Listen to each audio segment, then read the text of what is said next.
के समय में तुमको न भूल जाऊं, देहांत के समय में तुमको न भूल जाऊं। शत्रु अगर कोई हो संतुष्ट उनको कर दूं, शत्रु अगर कोई हो संतुष्ट उनको कर दूं। समता का भाव धरकर सबसे क्षमा कराऊं, समता का भाव धरकर सबसे क्षमा कराऊं। त्यागूं आहार पानी औषध विचार अवसर, त्यागूं आहार पानी औषध विचार अवसर।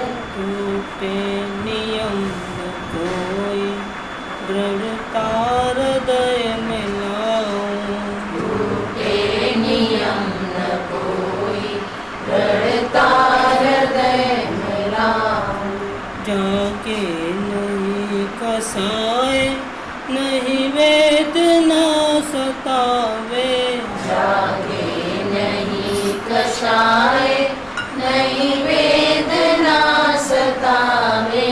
तुमसे ही लौ लगी हो दूर ज्ञान को बगाऊं, तुमसे ही लो लगी हो दूर ध्यान को भगाऊं। आत्म स्वरूप अथवा आराधना विचारूं, आत्म स्वरूप अथवा आराधना विचारूं। हरिहंत सिद्ध साधु रटना यही लगाऊं, हरिहंत सिद्ध साधु रटना यही लगाऊं। धर्मात्मा निकट हो चर्चा धर्म सुनावे, धर्मात्मा निकट हो चर्चा धर्म सुनावे। वो सावधान रखे गाफिल न होने पाऊं, वो सावधान रखे गाफिल न होने पाऊं। जीने की हो न वांछा मरने की हो न ख्वाहिश, जीने की हो न वांछा मरने की हो न ख्वाहिश। परिवार मित्र जन से मैं मोह को हटाऊं, परिवार मित्र जन से मैं मोह को हटाऊं। भोगे जो भोग पहले उनको न होवे सुमिरन, भोगे जो भोग पहले उनका न होवे सुमिरन। मेराज संपदाया पद इंद्र का न चाहूं, मैं राज संपदाया पद इंद्र का न चाहूं। रत्नत्रय का पालन हो अंत में समाधि, रत्नात्रय का पालन हो अंत में समाधि। शिव राम प्रार्थनाय जीवन सफल बनाऊं, शिव राम प्रार्थनाय जीवन सफल बनाऊं। शिव राम प्रार्थनाय जीवन सफल बनाऊं, शिव राम प्रार्थनाय जीवन सफल बनाऊं।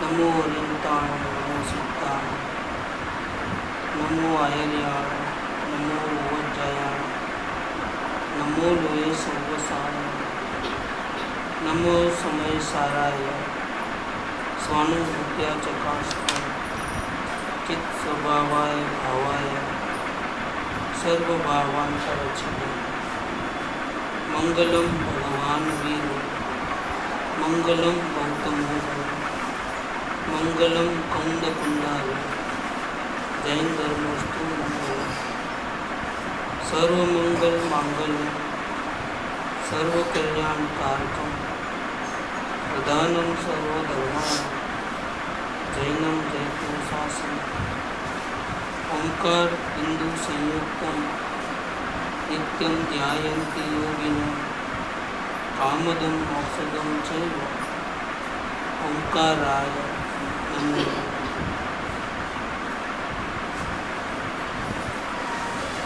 आज प्रश्नोत्तरी का थोड़ा 15-20 मिनट लेंगे, इसके बाद भक्ति, उसके बाद पर्दे का जो है लेटर्स पढ़ने का। प्रश्न किसी को करना है तो कर सकते हैं।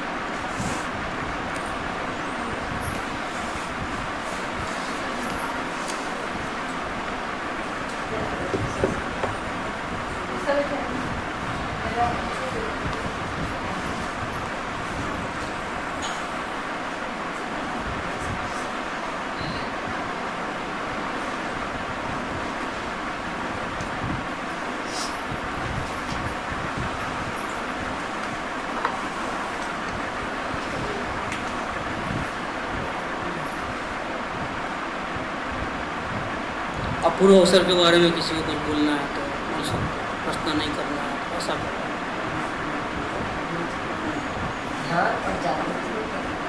ध्यान और ध्यान में तो उपयोग आत्मा से जुड़ा रहता है, परमात्मा से।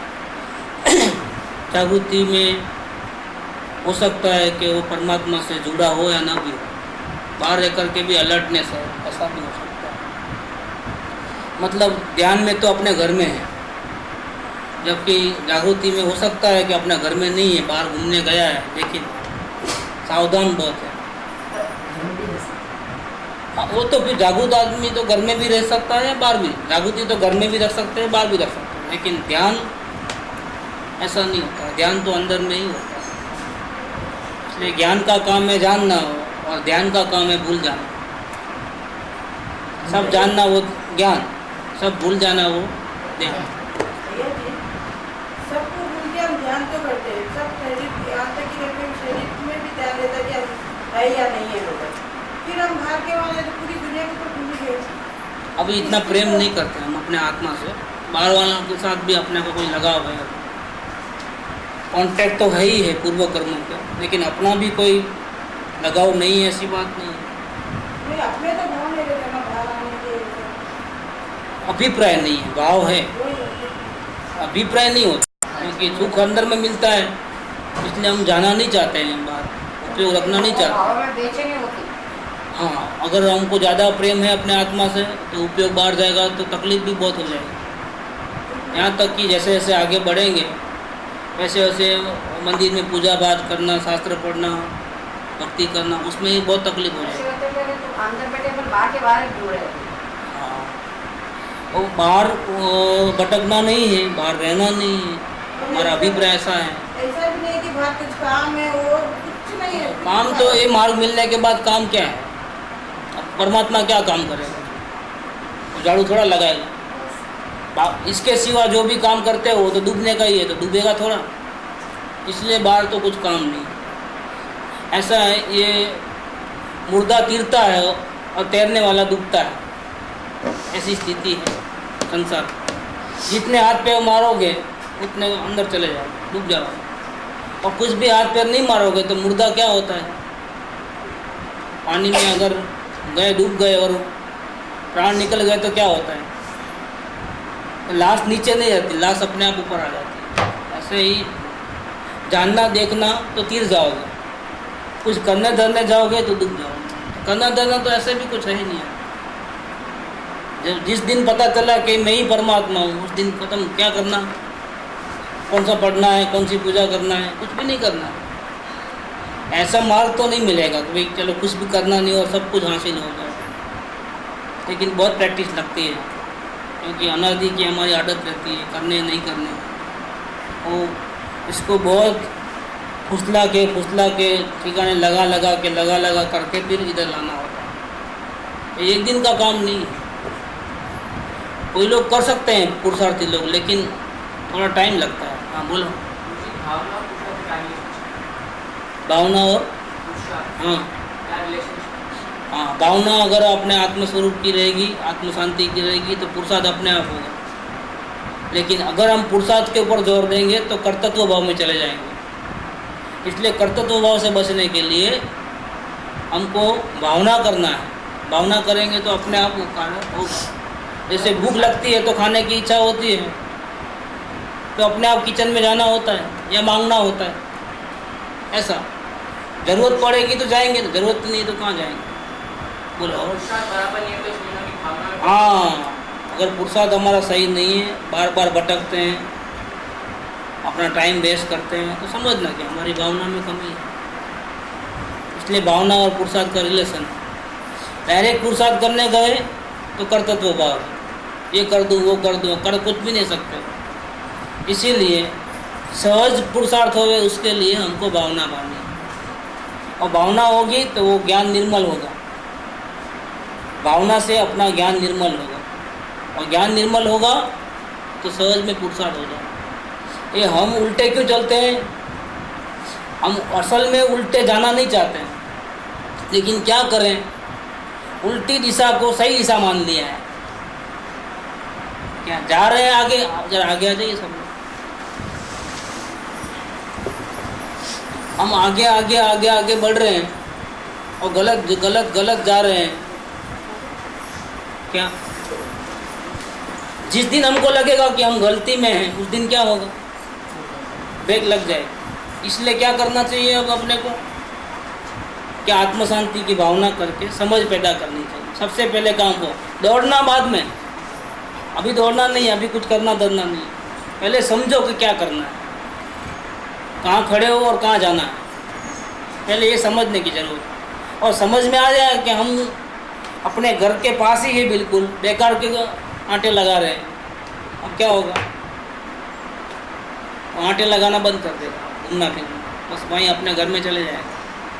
तो कृपादेव ने 16 साल की 17 साल की उम्र में एक चार्ट बनाया, 7 तत्वों का नाम लिखा, राउंड में बनाया, जीव अजीव, बंध मोक्ष, संवर निद्रा, आश्रव संवर निद्रा मोक्ष, ऐसा। तो ऐसा चक्कर बनाया 7 तत्वों का। इसमें जीव से ऐसा जाएंगे तो क्या होगा, तो अजीव, आश्रव, बंध, ऐसा लंबा मोक्ष एकदम लास्ट में आता है। और ऐसा गए तो अवलोकन और वेद ज्ञान क्या है, ऐसे नहीं जाना, ऐसे जाना, बस बहुत इजी है। मोक्ष तो बिल्कुल हाथ में ही है समाज, तो उसके लिए कुछ भागम दौड़ी, कुछ करना धरना नहीं है। लेकिन हमने जा रहे हैं उल्टा और उसको सही माना है, अब कोई कुछ नहीं कर सकता है। हम पलटना नहीं चाहते, या हम हमारी जिद नहीं छोड़ना चाहते हैं कि हम ही सही हैं, जबकि हम पूरे गलत हैं और दुखी भी हो रहे हैं। कैसे मालूम पड़ा हम गलत है? सो कि अगर हम सही होते तो तकलीफ क्यों होती, इस पर से पता लगा लो कि हम सही है कि गलत है। तकलीफ बहुत होती है, हैरान परेशानी होती है, पर कुछ समझ में नहीं आता है, और फिर भी बोलते हैं हम सही है, तो कहाँ से बात आई? इसका मतलब ये है कि आप सही नहीं हो, आपको समझ नहीं है जो होनी चाहिए। समझ जिस दिन आएगी ना, शांति हो जाएगी, क्योंकि समझ के साथ शांति का संबंध है। इसीलिए क्या करना चाहिए, धर्म करना है तो क्या करना, कितने उपवास करना, कितनी माला फेरना, कितने दंड बैठक लगाना, कि नहीं, ऐसा कुछ करने की ज़रूरत नहीं। समझने की ज़रूरत है कि हम कहाँ हैं, किस ओर जा रहे हैं, सही जा रहे हैं कि गलत जा रहे हैं, बस इतना ही बात। वो समझ कहाँ मिलती है, बाज़ार में कितना किलो मिलेगी, 1000 रुपये किलो का भाव होगा, कितना किलो का भाव, समझ का कितना भाव है। अगर समझ लेने जावे कि हम सही है कि गलत है, तो क्या करना पड़ेगा, क्योंकि समझ के पीछे सब सरल है, बिन समझे सब मुश्किल। सबसे पहले समझ चाहिए, उसके लिए क्या करना है, किधर जाना होगा, समेत शिखर, वहाँ से बहुत से भगवान गए हैं मोक्ष में, समय से करें, पाँव रखने से अपने पूरे पुराने कर्म खत्म हो जाएंगे, ऐसा कुछ होता है क्या? क्या होगा? सोनगढ़ जाए तो आगास आश्रम या कृपाउडे के आश्रम में जावे तो वो समझ कहाँ से मिलेगी? वो समझ की ज़रूरत है, और वो प्रत्यक्ष ज्ञानी के बिना मिल नहीं सकती। इसलिए मुक्ति का दूसरा नाम है सद्गुरु। मुक्ति तो हमने देखी नहीं है, लेकिन सद्गुरु को अगर देखा है, पहचाना है, तो वही हमारा मोक्ष है। उनके चरणों में जो स्थान मिल जाए ना, बस हमारा पल भर में मुक्ति हो जाता है, और करना कुछ नहीं पड़ता है। आश्चर्य की बात है, यहाँ से दिल्ली जाना है तो प्लेन में बैठना पड़ेगा, जल्दी पहुँचना है, लेकिन मोक्ष जाना है तो कहाँ जाना है, कितना दूर जाना है, कितना पैसा लगेगा? 1 रुपया भी नहीं लगेगा। तो नज़र करो और मोक्ष हो जाएगा। सीधे इधर नज़र करना है और मुक्ति हो जाएगी। इतनी बात है और कुछ नहीं। इसको छोटी सी बात को इतना लंबा चौड़ा कर दिया है, बात पूछो नहीं, इतना होगा, लफड़ा बहुत बड़ा हो गया। तो भावना और पुरुषार्थ, इसमें बहुत सारे संबंध हैं। असल में पुरुषार्थ डायरेक्ट करोगे तो कर्तव्य भाव, भावना से थ्रू जाओगे तो सहज में हो जाएगा। और किसी को क्वेश्चन है तो बोलो।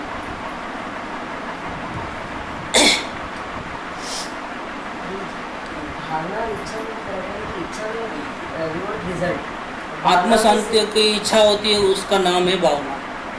और आत्मा के अलावा और कुछ चाहिए, उसका नाम है इच्छा। और कुछ चाहिए तो कभी पूरी होने वाली नहीं है, इसीलिए हम हमेशा दुखी रहेंगे।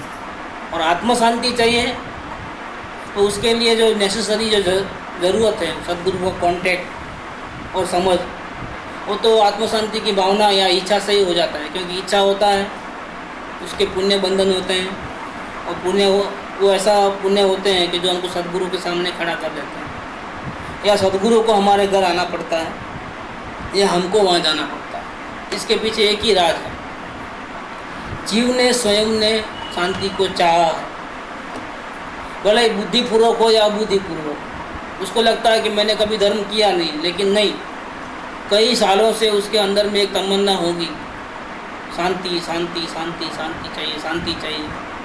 या अशांति तीव्र होती है तो अंदर से बहुत निषेध आता होगा आत्मा से।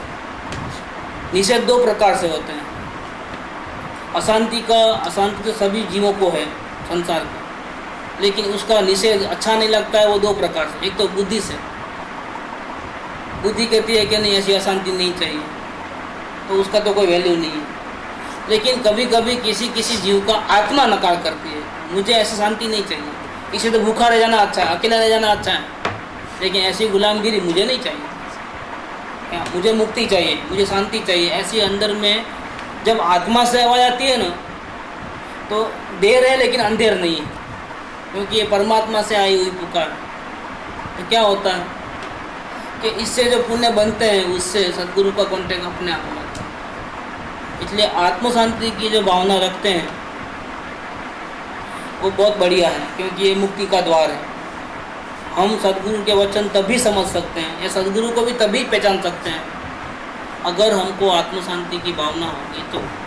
अगर हमको आत्म शांति की भावना नहीं है तो हम सद्गुरु साथ में रहेंगे हमारे, और उनके वचन मिलेंगे हमारे को, और हमको पर्सनल समझाएंगे, तो भी हमको पल्ले पड़ेगा नहीं।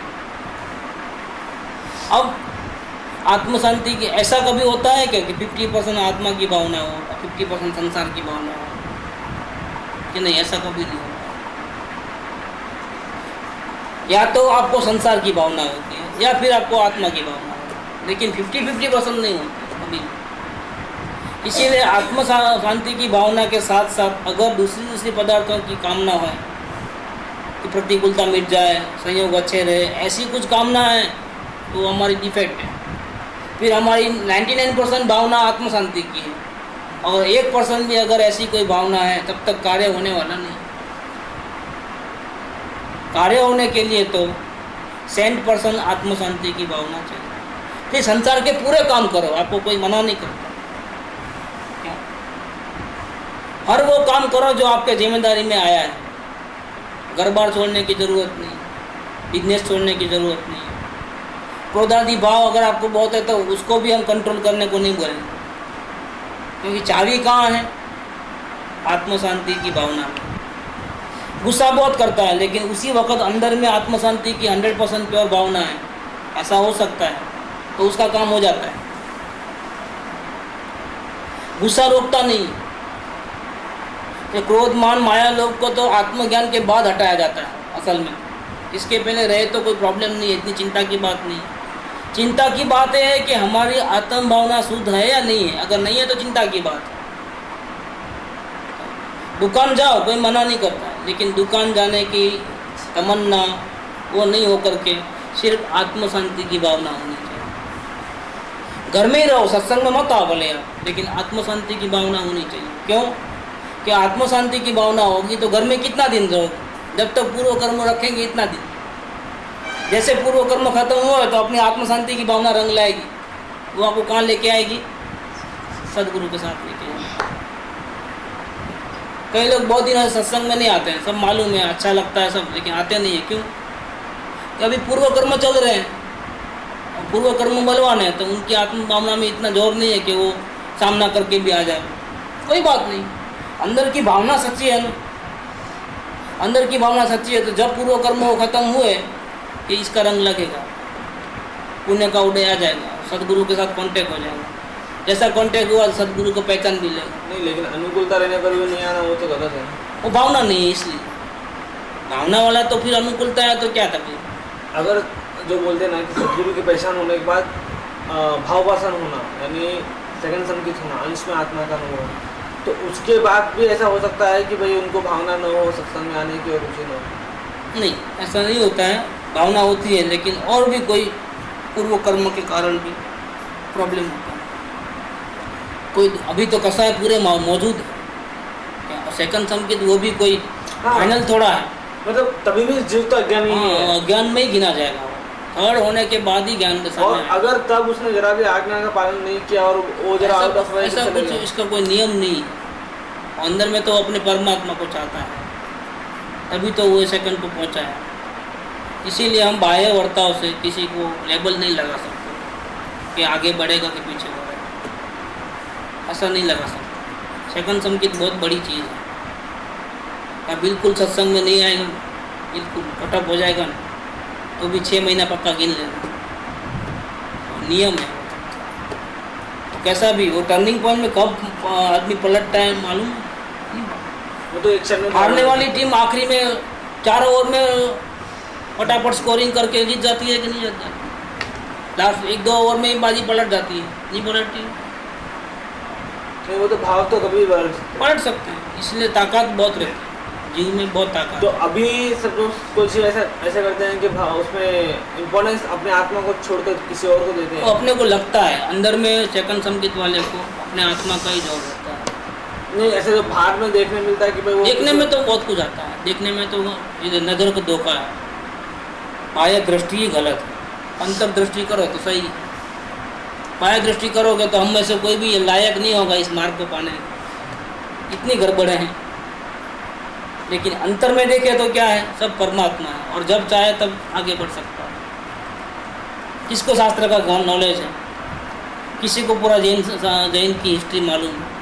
किसने इतना इंटरेस्ट लिया है अपने आत्मा के बारे?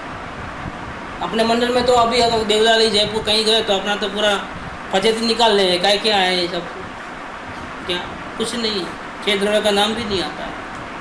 लेकिन अंदर की देखो ताकत कितनी है। बाहर से माप निकलता है, बाहर से माप निकाल सकते हो?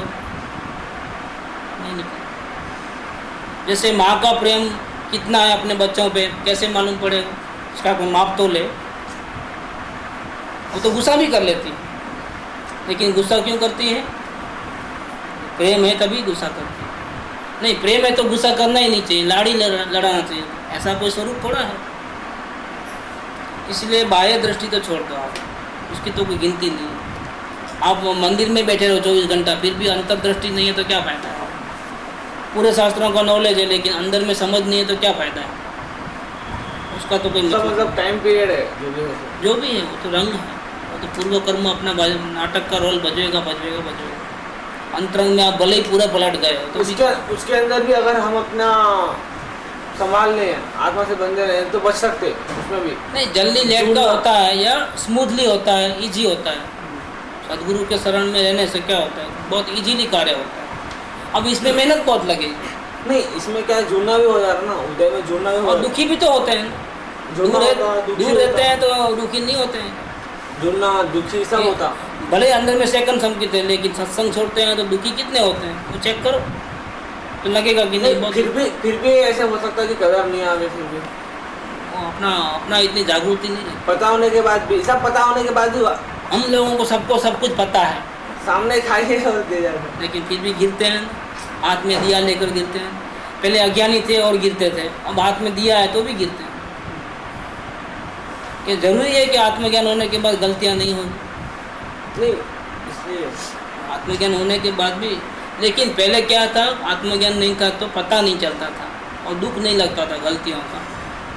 अब क्या हुआ है, आत्मज्ञान हो गया तो क्या हो गया है, क्या गलतियां नहीं होती? ऐसा बात नहीं, गलतियां बंद नहीं हुई है, गलतियां तो अभी भी चालू है। क्रोध, मान, माया, लोभ सब चालू है, पूरे संसार के रंग में रंगे हुए हैं। लेकिन फर्क क्या पड़ा कि पहले पता नहीं चलता था, अब पता चलता है। पहले दुख नहीं लगता था, अब दुख लगता है, अपने आप के ऊपर शर्म आती है, घृणा होती है।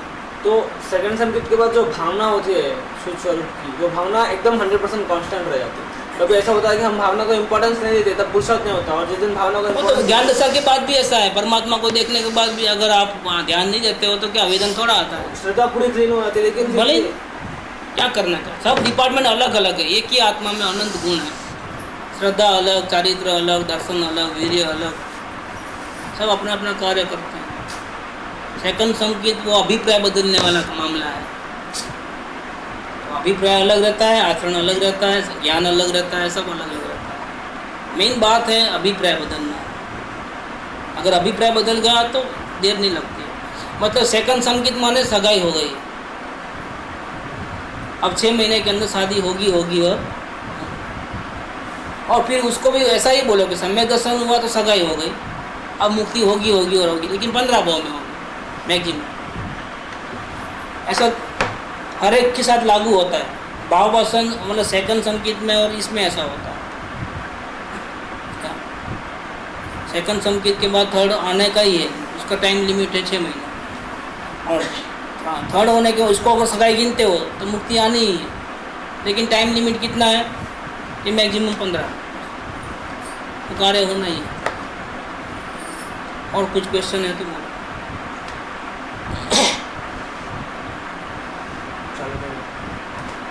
तो अभी जन्मदिन के बारे में कुछ पत्र पढ़ने के थे। तो दिलीप भाई का जन्मदिन अपन मनाया तो 12 तारीख, एक पत्र रह गया था तो और आया है।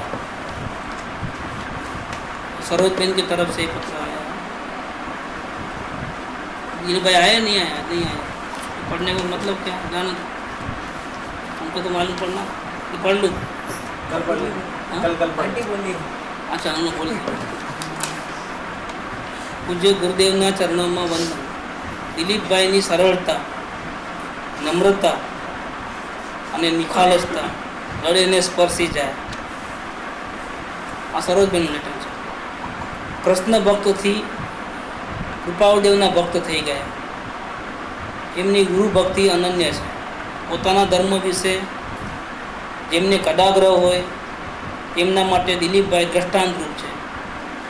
તેમના સહકારથી જ ગીતાબેન આટલા મુમુક્ષુ માટે માર્ગદર્શન આપવા માટે ટાઈમ કાઢી શકે છે. ગીતાબેન નસીબદાર છે કે દિલીપભાઈ હું તે જ નક્કી નથી કરી શકતી. જરૂર શું નક્કી કરવું? नक्की क्या करना है कि मैं परमात्मा हूँ, ये नक्की क्या करना? दोनों नसीबदार है, कह दो ना, खत्म हो गई बात. गीताबेन नसीबदार છે કે દિલીપભાઈ હું તે જ નક્કી નથી કરી શકતો. વ્યવહારની ભાષામાં મેડ ફોર ઈચ અધર છે. તેમના જન્મદિવસે ખૂબ ખૂબ શુભકામના. સાથે જન્મદિવસ મુબારક અને મોક્ષ માર્ગમાં ખૂબ ઝડપથી છલાંગ લગાવીને પ્રગતિ કરે તેવી અંતરની શુભેચ્છા. સરોજબેનના જય જિનેન્દ્ર. आप दे देना। और महेंद्र भाई के बारे में बोला था कि सब लोगों ने लिख के लाना है, और मैं आशा रखता हूँ कि सब लिख के लाए हों।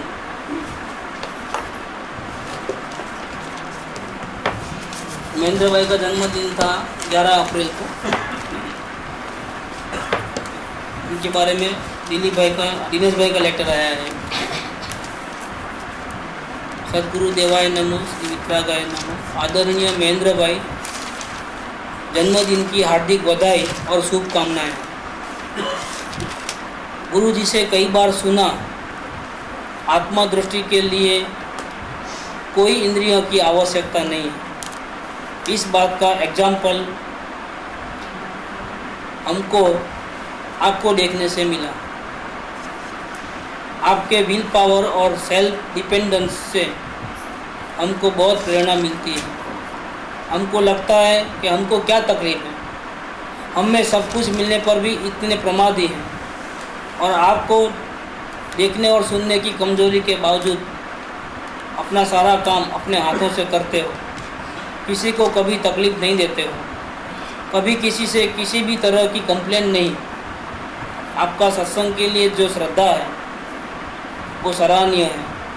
इतनी दूर से बस में आकर आप अपने आत्मविश्वास का एक झलक बताते हो।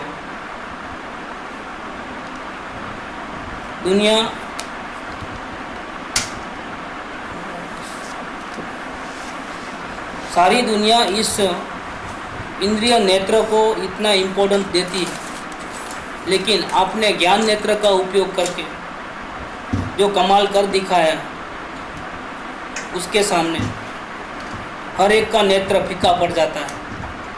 हमारे वितराग सत्संग मंडल में आपने 4 चांद लगा दिया है। आपके साधर्मी भाई बहन दिनेश भाई और विनीता।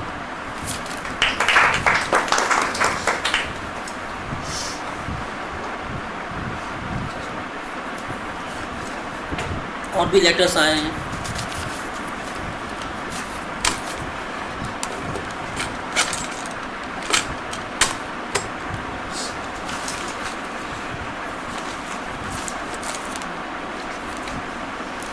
शशि से आया है लेटर। श्री सदगुरु देवाय नमो।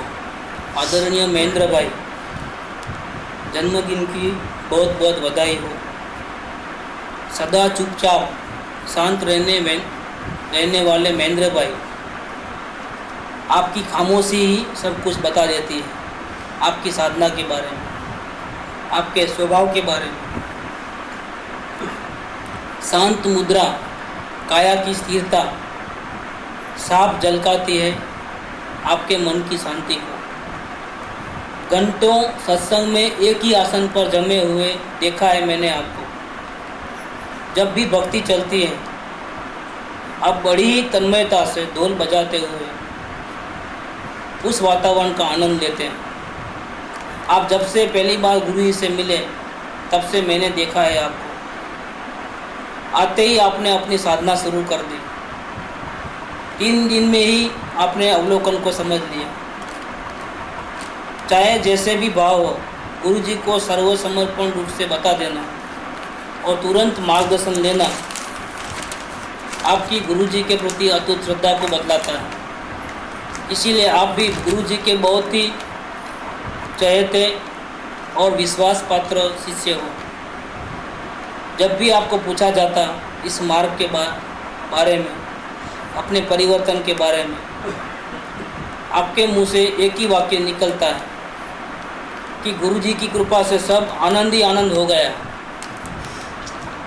आप सदा सभी से कहते थे, हमें प्रतिकूलता में तो जागरूक रहना ही है, परंतु अनुकूलता में तो विशेष रूप से जागरूक रहना है, क्योंकि अनुकूलता चिकनी ज़मीन की तरह है जिस पर हम आसानी से फिसल सकते हैं।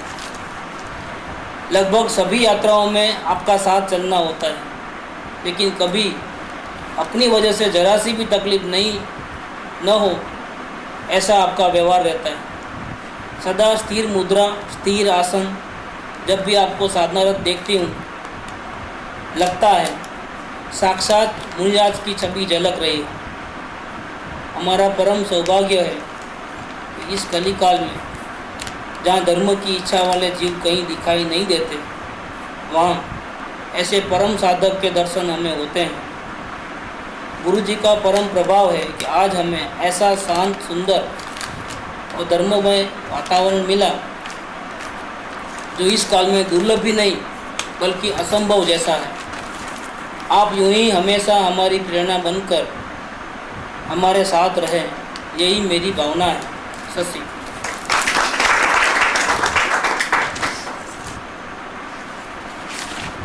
और एक लेटर आया है सुरेंद्र भाई की तरफ से। श्री सद्गुरु देवाय नमो, happy birthday. Happy birthday Mahendra भाई। महेंद्र भाई को जन्मदिन की बहुत बहुत बधाई देता हूँ।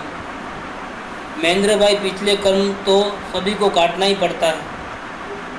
आप जैसे और भी बहुत से बंधु हैं जिन्हें आंखों से दिखाई नहीं देता है, लेकिन आप जैसी किस्मत करोड़ों में एक को ही मिलती है जिन्हें परमेश्वर की आंखें मिली हैं। और जिस अर्जुन को परमेश्वर की आंखें मिलती है वह संसार के बड़े से बड़े युद्ध को भी हंसते हंसते जीत लेता है। ऐसे ही अर्जुन का रूप मैं आप में देखता हूँ। जिसके साथ परमात्मा हो उसे किस बात की फिक्र हो सकती है। परमात्मा और उस पर आपके अटूट प्रेम ने इस कमी को कभी आप पर हावी नहीं होने दिया। मुनि दशा का वर्णन हम रोज़ गुरु जी से सुनते हैं। मुझे लगता है ऐसे ही एक मुनि आज हमारे बीच बैठे हैं जिन्हें जड़ शरीर की कोई परवाह ही नहीं है। वे तो अपने परमात्मा स्वरूप में ही मस्त हैं। सच महेंद्र भाई, अगर दिल की बात कहूँ तो आप हमसे ज़्यादा किस्मत वाले हैं। सुरेंद्र भाई।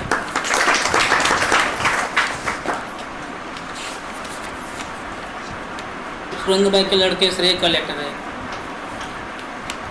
श्री सद्गुरु देवाय नमो। आदरणीय महेंद्र भाई, जन्मदिन की बहुत बधाई। आज के दिन का मुझे बहुत दिनों से इंतज़ार था।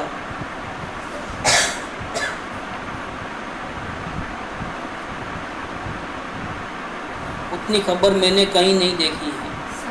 हाँ, उनके जितनी सब्र हाँ, ये बराबर नहीं लिखा। उनके जितनी सब्र मैंने कहीं नहीं देखी है। मुझे आपको मदद करने में बहुत खुशी होती है।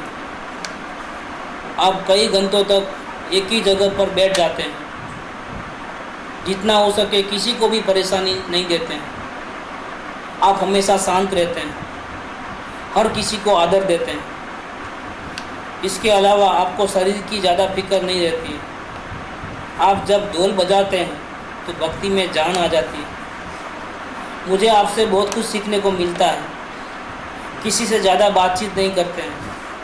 मेरी तो यह इच्छा है कि आप और साधना करें और इस मार्ग में आगे से आगे बढ़ें। आपका आज्ञाकारी श्रेय।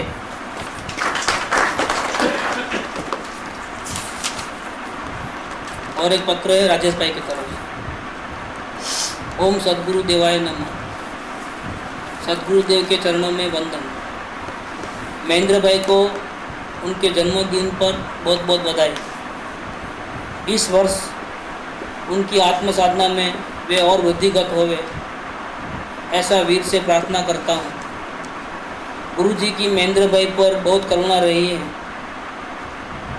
महेंद्र भाई ने एक ज्वलंत उदाहरण दिया।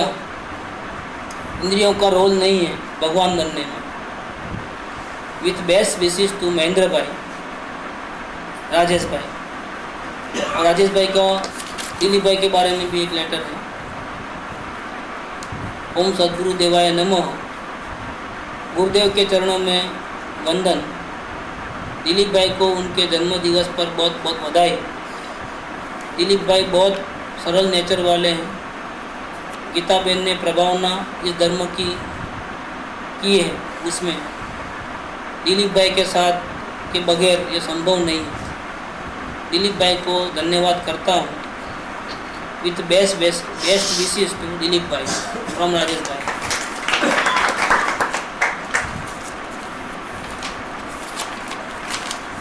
और एक लेटर है महेंद्र भाई को, गीता बहन और दिलीप भाई की तरफ से।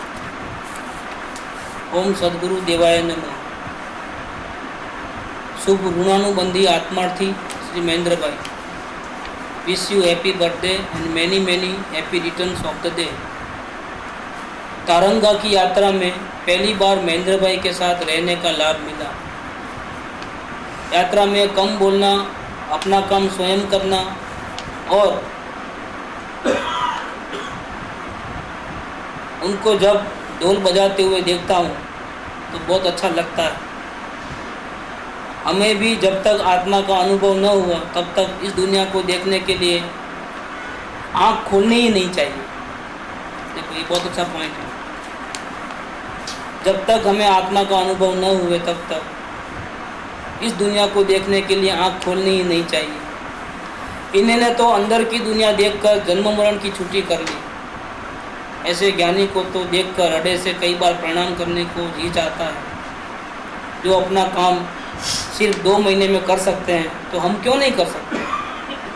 खास तो यात्रा में महेंद्र भाई को डोली में बैठते हुए देखा तो ऐसा लग रहा था कि गिरने का कोई डर नहीं, बस एकदम सदगुरु के शरण में निश्चिंत होकर बैठ गए हैं। हमें तो खुली आंखों से इतनी सावधानी रखने पर भी बार बार भावों से गिर जाते हैं। ऐसे मुमुक्षु इस मंडल में आकर इस वितराग मंडल की शान बढ़ाई। खाने पीने में हर चीज़ में इतनी सावधानी रखते हैं,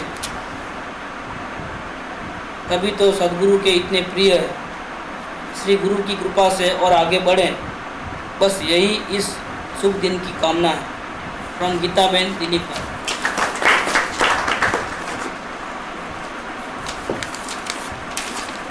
एक लेटर में मंथन की तरफ से आया है। परम पूज्य सदगुरुदेव के चरणों में नतमस्तक वंदन। उग्र साधक व मेरे प्रिय महेंद्र भाई, जन्मदिन पर आपको बहुत बहुत बधाई।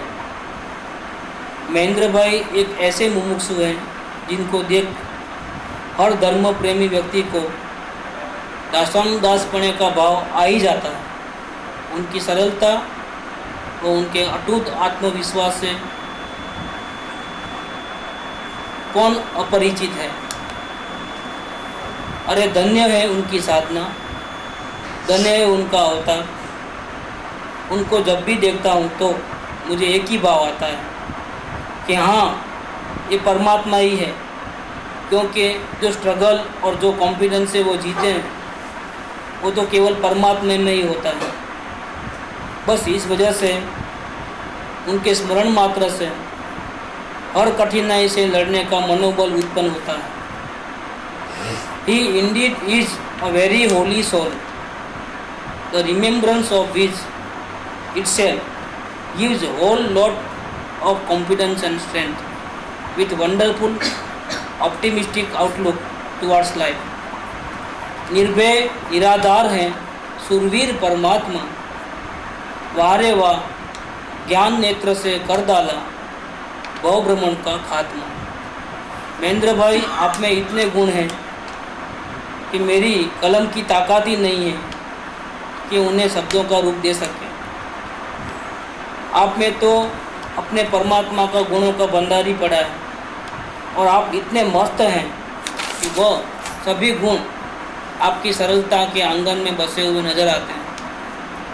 आज तक कभी भी आपको मैंने निराश नहीं देखा, हर वक्त हंसता उदासीन मुख ही देखा। संसार के सभी सुखों के आगे अपने आत्मा को रखा है और उसका स्वाद भी चखा है। यह खूंटे से बंधे रहने की बात का आपने एग्जाम्पल सेट किया है, जो हर जीव को प्रेरणादायक है। और तो और आप ही के ताल पे तो वितराग सत्संग मंडल का सुर सजा है।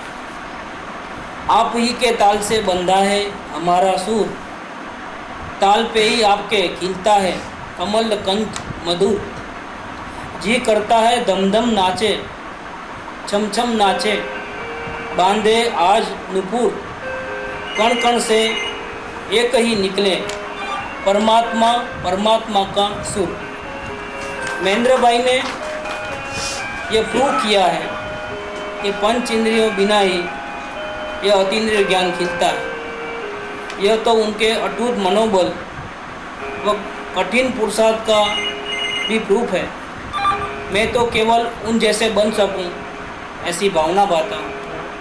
जब भी किसी का जन्मदिन होता है हम अक्सर भावना पाते हैं कि वे भी परमात्मा शीघ्र ही बने। पर महेंद्र भाई के लिए तो मैं यह लिखता हूँ कि अक्ष तुम्हारा शीतल जैसे हो शशि, चेहरा तुम्हारा उज्जवल जैसे हो रवि। महेंद्र भाई आप में तो मैं देखूं परमात्मा की छवि। Once again wish you happy birthday from Manthan साहब।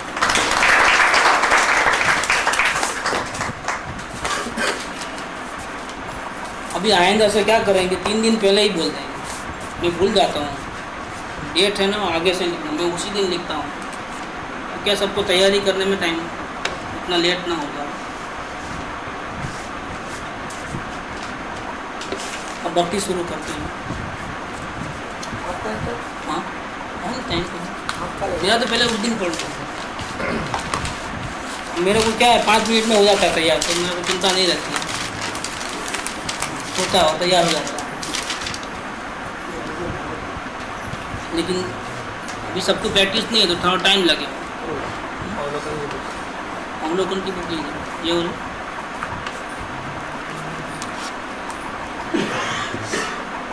तो उठ जाऊँ लेना है।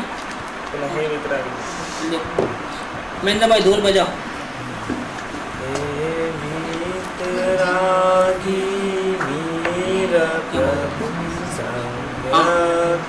निधि से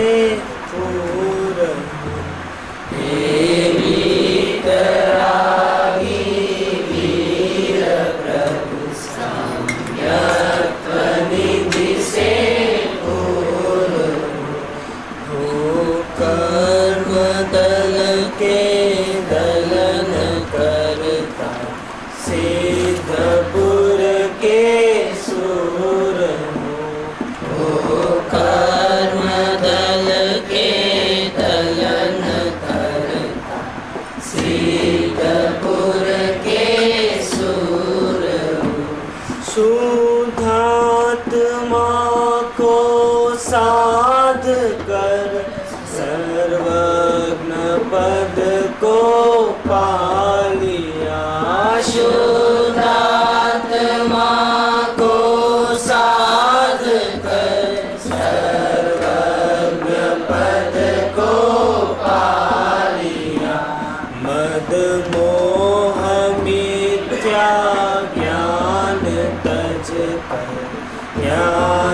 कमल खिला लिया।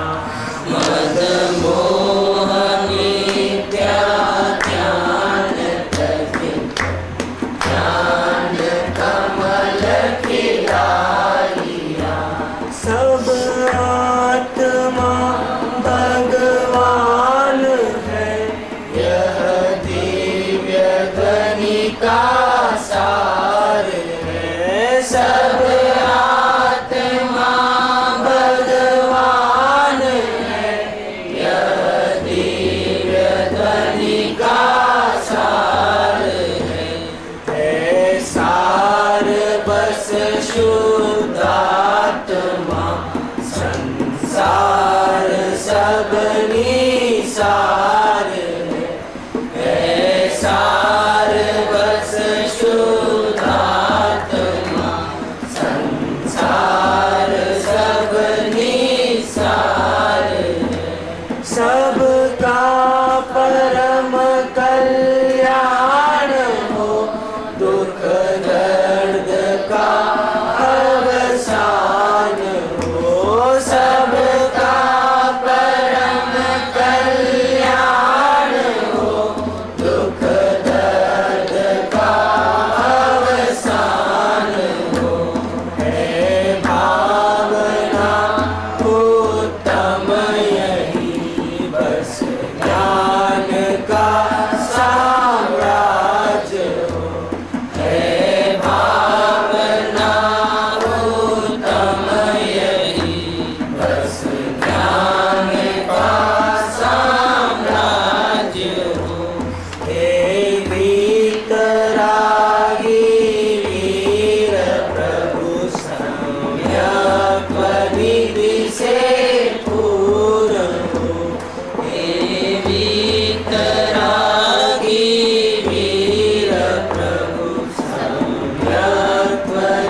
डिमांड आया है, कुछ महेंद्र भाई 2 शब्द बोले। माइक दे दो महेंद्र भाई, 2 शब्द बोले जो आप।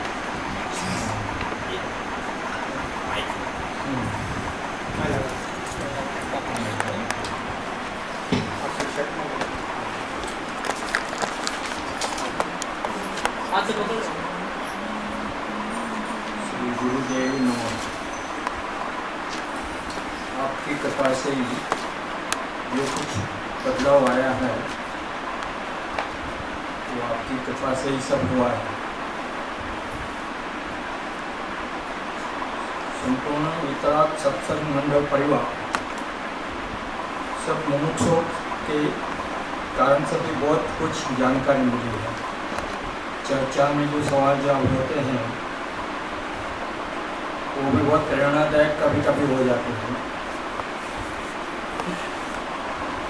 बाकी तो परमात्मा जो आत्मा ने जो दृष्टि जो वहाँ होती है वहाँ तो मुँह भी नहीं खुलती। सब इंद्रिय अभी टोटली वश हो गए, वैसी हालत में हो गए। तो शब्द निकालना, विकल्प करना भी बहुत तकलीफ होता है। और टोटली जीवन शांत, बोलो बोलो। टोटली जीवन और शांति हो गया है। और ईश्वर कृपा से ये साधना में अभी जो मुनि दशा की जो अपूर्व अवसर की जो चल रही है वो बहुत प्रेरणादायक है। उससे तो अभी बहुत आधा है अपना मंजिल।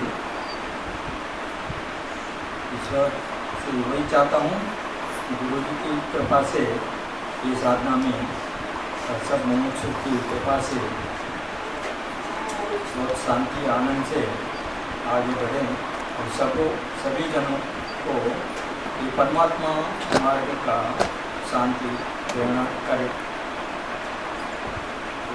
वही से रमाबेद को भी खास याद करना बहुत जरूरी है कि वो साधना में उन्होंने भी जो माँ का एक स्वरूप से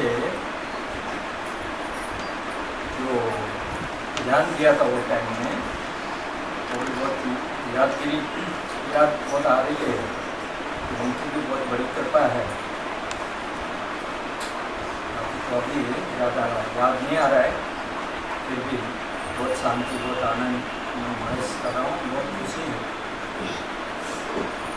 जो कोई ये नया जन्म, ये जन्म जब से गुरु मिले तब से दूसरा जन्म बन गया है।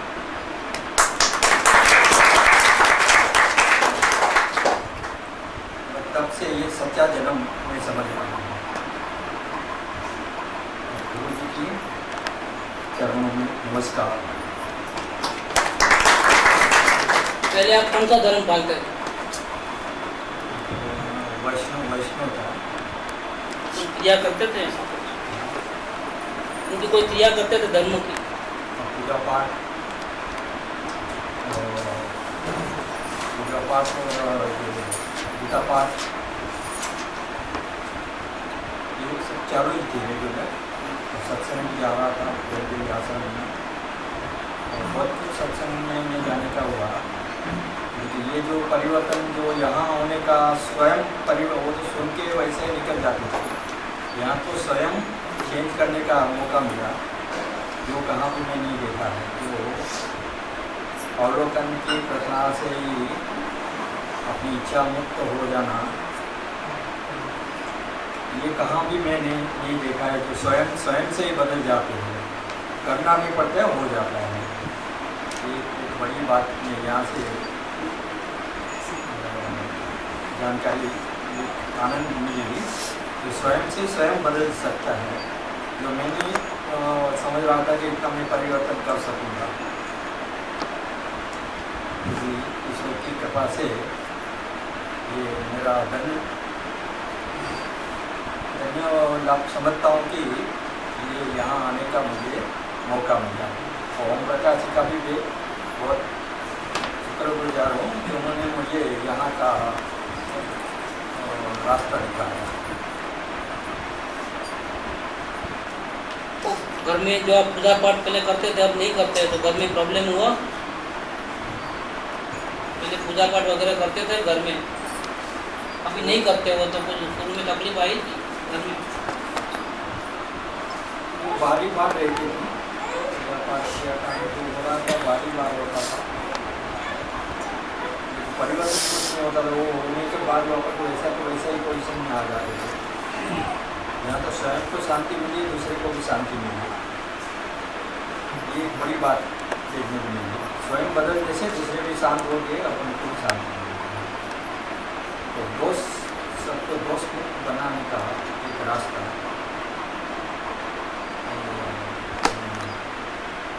कृपालु देवी ने बता दिया।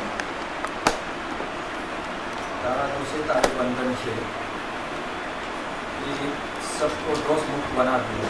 तो अपन खुद को ये दोष से कैसा मुक्त बनाना उसका रास्ता अवलोकन से जानने को मिलेगा।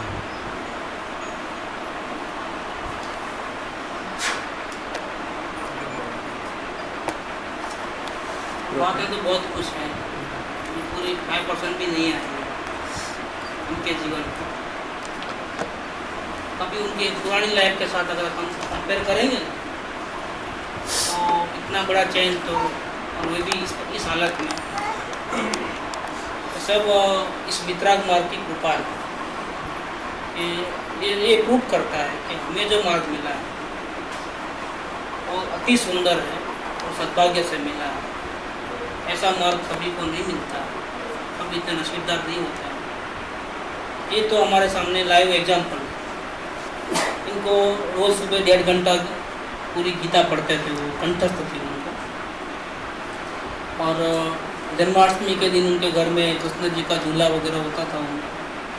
होली के दिन में भी सब लोग घर में एक दूसरे को रंगते थे, बहुत धमाल मचाते थे। लेकिन जब से इस मार्ग में आए, उनका गीता पाठ जो सुबह चलता था वो अपने आप बंद हो गया, बुलाने पे भी नहीं जाते थे।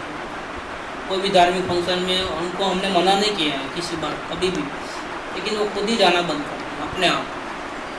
अब गीता पाठ वैसा कुछ नहीं। मेरे को भी जब भी बात करते हैं टेलीफोन पे, लगभग पहले तो रोज़ आता था टेलीफोन, अभी धीरे धीरे कम हुआ है, लेकिन जब भी बात करते हैं तो पहले वो जय श्री राम, ओम जय श्री राम ऐसा बोलते हैं। जब मेरे पास शुरू में आए करीब 5-6 महीना चला, लेकिन बाद में अब चेंज हो गया। अब जय जिनेंद्र बोलते हैं, जब भी बोलते हैं जय जिनेंद्र। मेरी आदत नहीं है बोलने की, लेकिन इनको आदत पड़ गई है। जब भी बात करते हैं टेलीफोन में, शुरुआत वहाँ से करते हैं जय जिनेंद्र से, और एंड भी जय जिनेंद्र से करते हैं।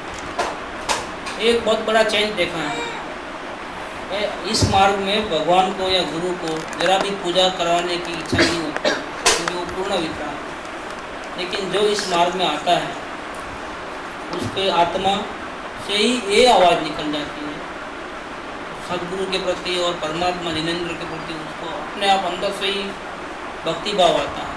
जब वो भक्ति भाव आता है तो किसी और जगह समर्पण भाव नहीं रह सकता। कहीं जाता हो, पहले कहीं भी धार्मिक क्रिया करता हो तो करना छोड़ना नहीं है, छूट जाता है। ऐसा ही चेंज मैंने प्रकाश भाई में देखा, पुनावाला में। तो पहले तो कितना उनकी भी पूरी हिस्ट्री सुनो तो आश्चर्यचकित हो जाओगे।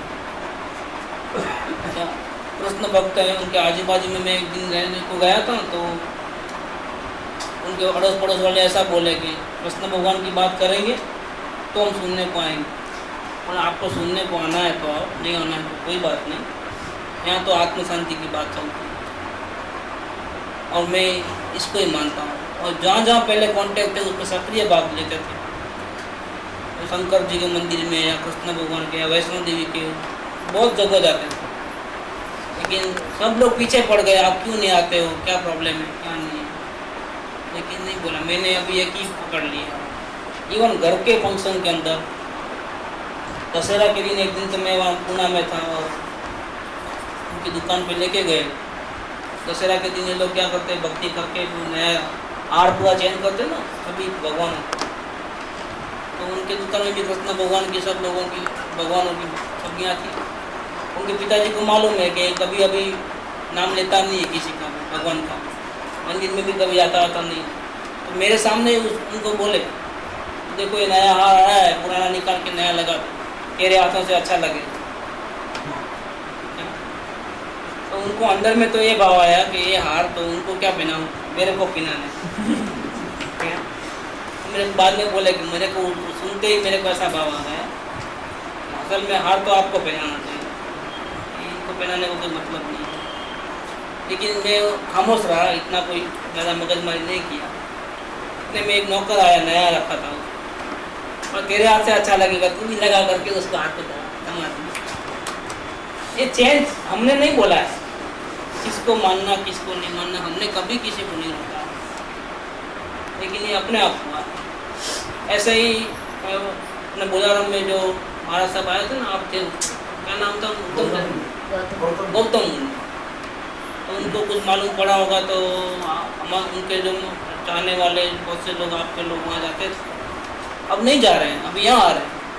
उनको मालूम पड़ा तो मेरे साथ बातचीत हुई, तो करीब 1-1.5 घंटा बातचीत करी। उनको पता चल गया कि मैंने कभी किसी को नहीं रोका है कि ये करो ये नहीं करो, लेकिन सहज में ही जिसको ये मार्ग मिल जाता है तो सच्चा भी चाहिए और झूठा भी चाहिए, ऐसा कैसे हो सकता है?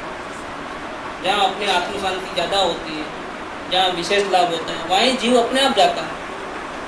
जब उनको पता चला कि ये जो मार्ग है इसमें सच्चाई है, इसमें आत्मा बदलता है, अंदर से बदलना होता है, बाहर से शायद क्रिया से बदले नहीं बदले कोई बात नहीं। तो ये जो है ना, ये फाउंडेशन की बात हमारे धर्म के अंदर जो यहाँ पर सिखाया गया। आज सुबह सुबह मुझे विचार आया कि हम जब गुरुदेव के पास जाते थे, कान साईं के पास, तो कितने लोग आते थे और सबके हाथ में किताब रहती थी, और गुरुदेव जो कि किताब का अर्थ करते थे ना, वो एक से सब कैरी करते थे। मतलब एकेडमिक स्टाइल थी। आत्मा को समझने के लिए शास्त्र मेन था, अवलंबन, और शास्त्र का अर्थ से वो सबको समझाता। उनको अपनी बात को रखने के लिए शास्त्र का आधार देने की जरूरत पड़ती थी गुरुदेव, क्योंकि बहुत विरोध था और उनको प्रभाव ना करनी थी। वो ऐसा ही जीव है, मंगल जीव है। तो जब तक आपको पूर्व के आचार्यों के, ऋषि महाराजों के लिखे हुए शास्त्रों का प्रमाण नहीं दोगे, आपको कौन मानेगा? तो वो उनकी पास वैसी पद्धति हो गई थी कि देखो मैं मेरे घर की बात नहीं करता, देखो आचार्य कुंकुम भगवान इस शास्त्र में लिख के गए हैं, तुरुलमल जी मोक्मा प्रकाशक में लिख के गए हैं। ऐसे बहुत से कितने हजारों शास्त्रों का स्वाध्याय चलता था, और सिर्फ मेरे हाथ में बुक रहेगी तो आप बोलोगे कि मैं उल्टा अर्थ करता हूँ। नहीं, आप रखो सब। और अगर आपको शास्त्रों की भाषा इतनी हार्ड समझ में नहीं आती, जैसे पर्याय है, द्रव्य है, गुण है, तो पंडितों के क्लासेस रहते थे। जाओ इस पंडित के पास पहले जा कर के महीने भर के अंदर ये सिद्धांत प्रवेशिका है वो पढ़ोगे, उसके बाद लेक्चर में आपको सब समझ में आएगा, लेकिन समझना जरूरी है। मैं डायरेक्ट आचार्यों की बात आपको समझाना चाहता हूँ, डायरेक्ट शास्त्र के माध्यम से। वो उनके ऊपर बहुत जिम्मेदारी है। सोगाना जी भी लिखते थे कि गुरुदेव इतना करते हैं, हमको तो सब खाना बना करके, हलवा बना करके देते हैं, तब हम खा सकते हैं, तो शास्त्र में से निकालने की हमारी कोई शक्ति नहीं है। सोगानी जी का ये कहना है। वो तो पका पकाया हलवा हमारे गले से चबाना भी नहीं पड़ता है, सीधा उतार देते हैं अंदर। ये सब गुरुदेव को, सब इतना मेहनत कौन करे? शास्त्र पढ़े, समझावे, विरोध के जवाब देवे, वाद विवाद में सबको शांत कर देवे।